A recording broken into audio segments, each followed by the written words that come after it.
हळद रुसली कुंकू हसलं पुढील भागामध्ये आपण पाहणार आहोत. पूजा तिच्या आईला म्हणते की मला जुना हिशोब चुकता करायचा आहे, ह्याच्यासाठी मला शहरात जायचे आहे.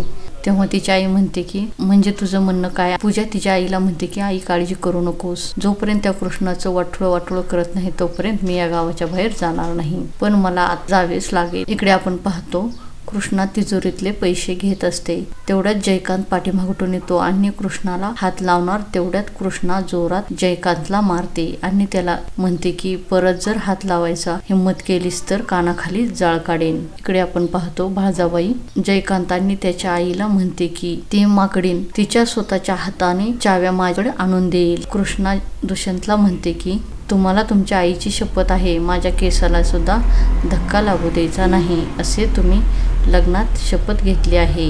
हळद रुसली कुंकू हसली या मालिकेचे डेली अपडेट पाहण्यासाठी आमच्या चॅनल लाईक करा, शेअर करा आणि सबस्क्राईब करायला विसरू नका.